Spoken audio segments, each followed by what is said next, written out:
Brown. The course is Confronting Oppression and Injustice. And we just learned what Barbara Solomon's definition of empowerment is. So we're going to start to unpack a lot of the key concepts and terms associated with empowerment. First are direct power blocks. Direct power blocks refer to those things that structurally exist that eliminate or severely hamper an individual's opportunity to attain them. In the picture below, you'll see that there is a walkway and there is a door, yet there is no way to access the door. There are no steps, there are no ramp.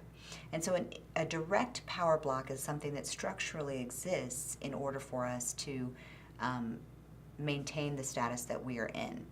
Another way of thinking about this would be to consider voting laws. If voting laws required, as they did in the past, a literacy test, then those that have not been taught how to read would fail that test and not be able to vote. This is an example of a direct power block that disenfranchises a particular group of people. The second concept is indirect power blocks. Indirect power blocks are often associated with internalized oppression and are much harder to unravel than direct power blocks. Direct power blocks often are taken down by legal intervention, the changing of laws, or societal outrage at a particular issue. Indirect power blocks refer to our thinking, how we believe, or the narratives that we tell ourselves about whether or not we are able to go over a particular hurdle or achieve a certain goal. Oftentimes, when a group has been stigmatized and systematically oppressed, that group often has a source of internal oppression that needs to be worked out as much as there are systemic oppressions that need to be changed as well. So when we are addressing systemic oppression, oftentimes we are talking about the direct power blocks that we can change. When we are thinking about unraveling internal oppression, we often need to look at the indirect power blocks that each individual faces that they must overcome in order to be empowered. Another concept is collective experience. Collective experience refers to the experience of a number of people that has some similarity.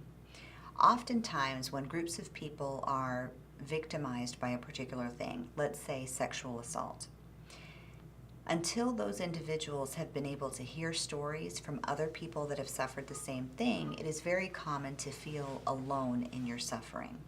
Collective experience in empowerment facilitates shared learning of forms of oppression, experiences of oppression, or marginalization that then can be discussed and shared amongst a group. Collective experience often leads to what we call an empowerment collective action. When a group of people discovers that they are not alone, that there's commonality in their experience, and there are common challenges that they face, oftentimes those groups begin to unravel some of their indirect power blocks and are moved to collective action. You often see collective experience precipitate collective action. There are three interlocking dimensions of empowerment that are important to consider as well. The first is the development of a more positive and potent sense of self. This also refers to addressing the indirect power blocks often that people feel when trying to seek empowerment. And it really speaks to our self-efficacy, or our belief that we are able to make a change in our own circumstances. The second dimension of empowerment is the construction of knowledge and capacity for more critical comprehension of the web of social and political realities of one's environment. This is often referred to as critical consciousness. This is a consciousness that allows us to understand our own sense of self within the environment and also examine our role and relationship to the environment that we find ourselves in. The third is the cultivation of resources and strategies or more functional competence for attainment of personal and collective goals. So this is the development of the pathways and the tools and the strategies that we will use to change both the experience for ourselves and also the systems that we feel impact. The reason that these are interlocking dimensions of empowerment is that empowerment is not a linear process. It is very organic, it is complex, and it occurs on multiple levels all at the same time. So as I am learning about myself, as I am defeating indirect power blocks, I am also simultaneously becoming aware of direct power blocks that are in the way of empowerment. And so the interlocking dimensions of empowerment really refer to a process that is very complicated and happening in 3 different ways all at the same time. So here's a visual that I think will help explain the interlocking dimensions of empowerment. If you remember from before, I talked about empowerment as both process and product. For an anti-oppressive practitioner, it is important to remember that you cannot facilitate empowerment for a person or a community if you have not undergone the process yourself. This is the challenge for the anti-oppressive practitioner, is that we must undergo the process of empowerment, the discomfort of learning, the identification of direct and indirect power blocks in our own lives in order to facilitate this process for others. So if you'll remember, the first dimension is really increasing our sense of self or our self-efficacy. So the first level of empowerment is really personal. Identifying first those areas where there is internal oppression, but also then starting to unravel why we believe what we believe and how we can start to defeat some of those indirect power blocks that have been supporting that same narrative. The second is to really learn the environment, and this refers to the interpersonal level, right? So this refers to not just understanding myself, but also understanding myself in relation to the environment. The important piece here that you must remember is that you must understand your relationship to the environment without judging the environment. For example, if I belong to a group that has been marginalized, it may be very difficult for me to think about the treatment of women as an example and not become frustrated about the fights that women have had to undergo over centuries.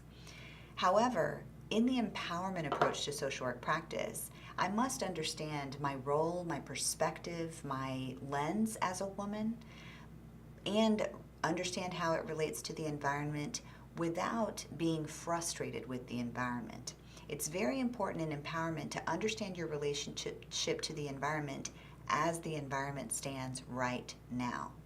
Empowerment is about a process of change and is very aspirational. However, we must deal with the reality we face in the current context in order to move that reality into a place that is more aspirational and more reflective of the way that social work would like society to be. The third is the development of the tools and resources. This refers to our institutional or political aspect of empowerment. Once I know who I am, I've identified my indirect power blocks and began to work against them. Then I begin to understand my relationship to the environment and the interpersonal dimension of empowerment. After I understand those things, I can then begin to develop tools and resources and strategies to change the environment and also the impact that that environment has on myself. So this is another way of looking at the interlocking dimensions of empowerment. And as I stated before, important to remember is that we have to understand our role in the environment without judgment for the environment. That does not mean to suggest that the environment or the structures that exist are not flawed, but rather it allows us to work within the structures that currently exist in order to get to the aspirational structures that we hope to see. Empowerment is also characterized by having what was originally called a bifocal vision and is now referred to as a multifocal vision. I'm going to go through these aspects.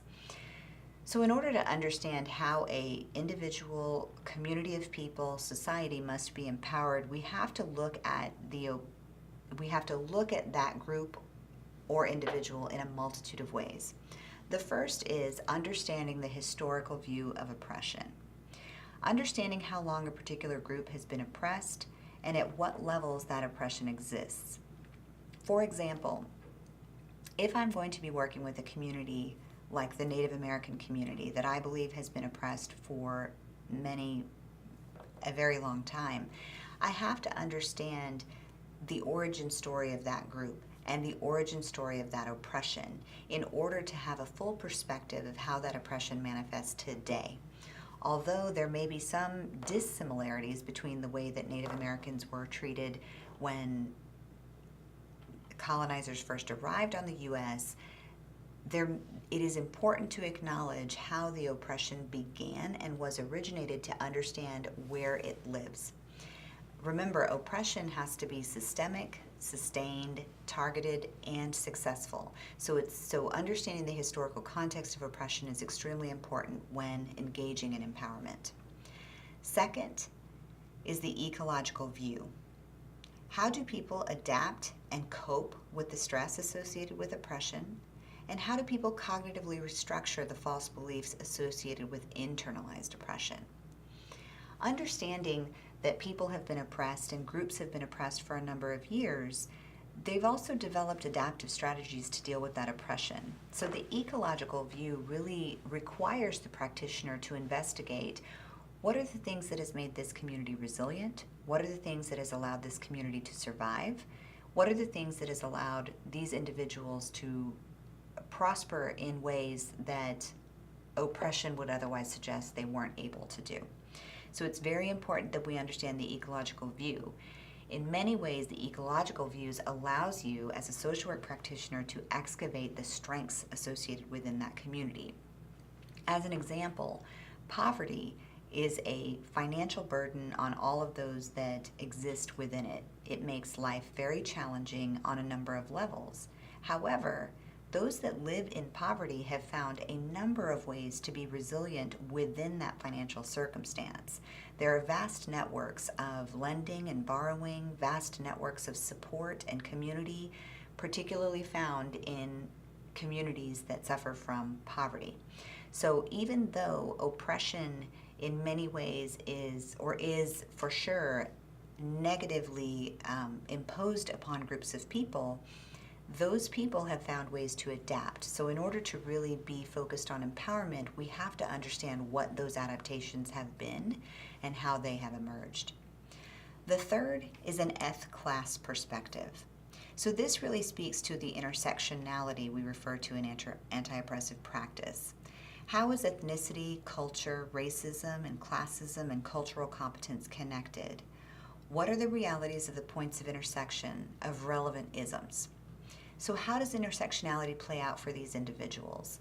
If we are working with an African American community, we can't just look singularly at their race and ethnicity. We must also look at the class. We must also look at all of the isms that in particular affect this community. This is important as an anti-oppressive practitioner because remember, we must focus not just on the whole, but also on those that are going to be marginalized and oppressed the most. So it's important if we're working with a particular community that we believe has been oppressed, we also consider the fact that if I belong to this particular community and am gay or queer, how is this particular oppression that we're dealing with impacting me more or less? It's important to understand that because as we look at systemic levels of intervention to alleviate oppression, we have to be able to speak to the many, many ways that oppression manifests itself and the dimensions of the population that it really impacts. This helps us also have a diverse perspective and not isolate people just into stereotypical groups, but to acknowledge and understand that there is vast difference and diversity found within ethnic groups, genders, and classes of individuals. The fourth is a feminist perspective. This perspective in particular is looking at the role that gender, race, and class play with the ceilings and floors found for a group.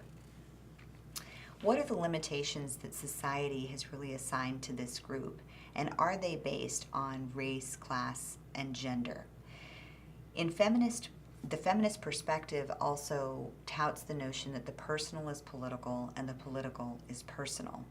How are the systems and the structures and the policies impacting this group of people, and are they impacting them more based on gender, race, and class, or the intersection of those?